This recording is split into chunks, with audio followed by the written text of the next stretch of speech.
Hello, my friends, hello, and welcome once again to stately Vaughan Manor, where just a quick little video today celebrating this.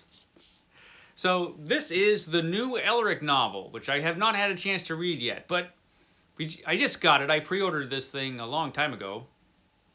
This is The Citadel of Forgotten Myths by Michael Moorcock, the new Elric novel, and with this, at least for the moment, the Elric saga is complete. Now, Elric is a great character in fantasy and has been around for a long time. Elric was originally published, let me see, I wrote it down. Elric was originally published in The Dreaming City, that was the story, in 1961.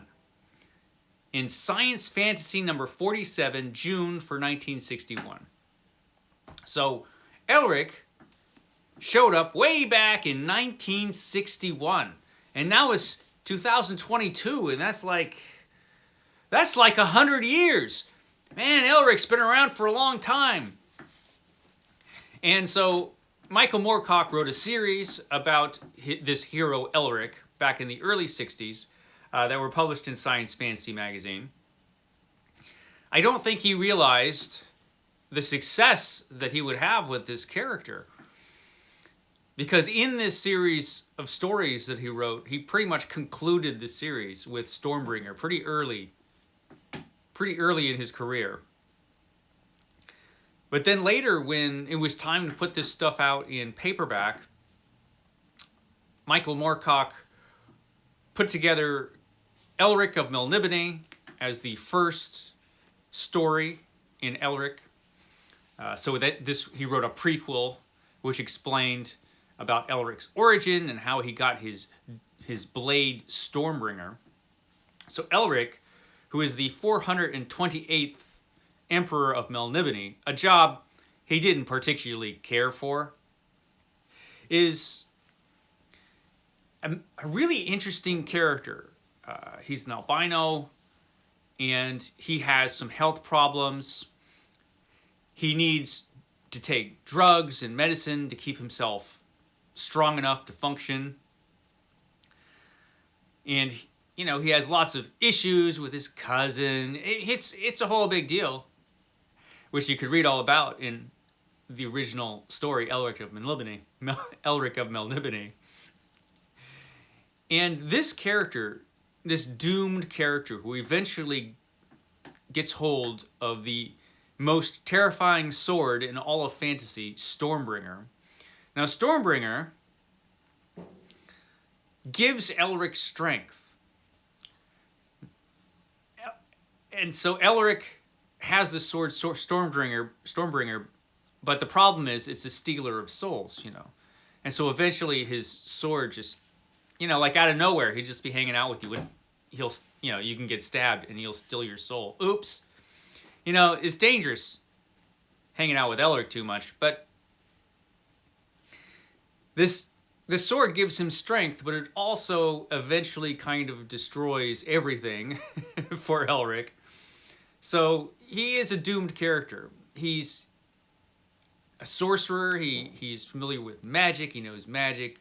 Really intelligent character.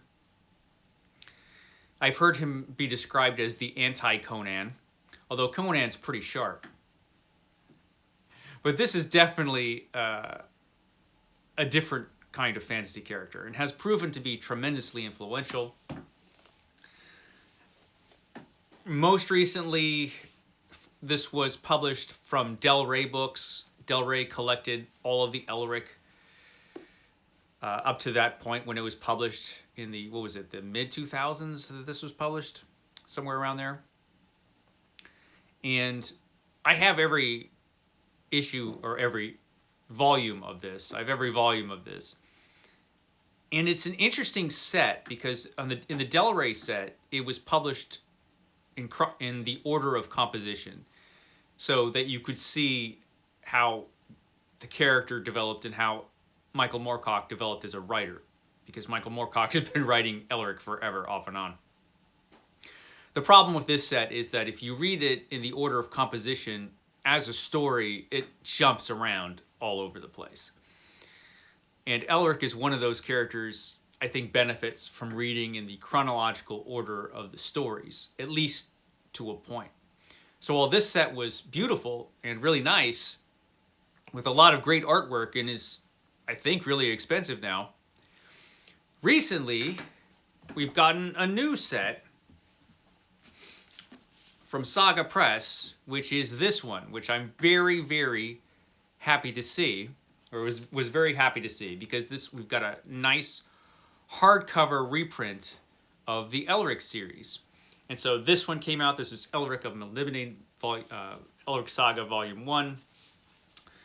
This has the first books as they were published in paperback, and one book that was published later that fit back in with these original books chronologically. So we have Elric of Melniboné, the first book. Then we have Fortress of the Pearl, which was actually written in the 90s, but takes place right after that first book. Then The Sailor on the Seas of Fate, and then The Weird of the White Wolf. So all of these books are actually more or less collections of shorter stories. So the Elric Saga has a lot of shorter stories, novellas, and some novels thrown in there. So this was Volume 1. Then we have Volume 2. And chronologically, this actually concludes the series. The series concludes with Stormbringer. This has The Vanishing Tower, The Revenge of the Rose, The Bane of the Black Sword, and Stormbringer. And so Revenge of the Rose was another one that was published a little later, but put back into to the chronological order of the series. But Stormbringer was the last story. And so this actually, the second volume actually concludes the series. But wait, there is a third volume. This big monster, which publishes a series, a trilogy, that was published in the late 2000s. Was it the late? No, the early 2000s. Which has The Dream Thief's Daughter, The Skraeling Tree, The White Wolf's Son. And chronologically, this takes place within the novel Stormbringer, if I'm remembering right.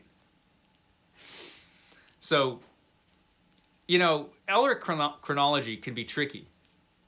But this fits in there, in Stormbringer, at the end of the Elric Saga. But this thing is massive. And how that all works out, well, you pretty much have to read it to see. But, of course, most recently, we have this. This just was published, The Citadel of Forgotten Myths. And I saw an interview with Michael Moorcock where basically he says that he wanted this to feel more like one of the earlier Elric stories, which makes sense because it takes place between Volume 1 and Volume 2. So this is pretty much like Volume 1.5. And indeed, it looks like it'll fit right in there. They did a nice job with that book so that it'll fit right between them, and it doesn't look wrong at all. It looks nice. It's really cool. So finally, after all of this time, the Elric Saga is complete, at least until Michael Moorcock decides to write another one, but I'm not sure if he's going to or not. Will we ever get another Elric? I don't know, but I just wanted to kind of, well, celebrate the fact that we got a new Elric novel in 2022. All of these years after Elric first appeared in the early 60s, like 150 years ago. So this is one of the most influential characters in fantasy, one of the most important series in fantasy.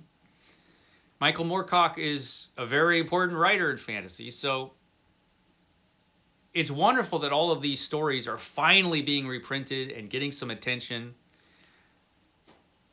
Because fantasy, while it is a huge genre now, I don't think fantasy fans have... Well, let me put it this way. I don't know that this is a genre that celebrates its classics as well as it should. And so a lot of the classics of fantasy, which very often tend to be sword and sorcery stuff like this, a lot of the classics like Fafhrd and the Grey Mouser, Elric, even Robert E. Howard isn't read as often as he should be.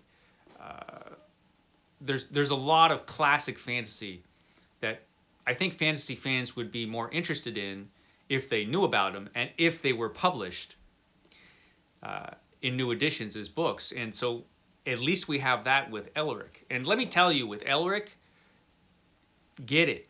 Because whenever these editions go out of print, they will be worth like $1 gazillion, because that's always how it is with Elric.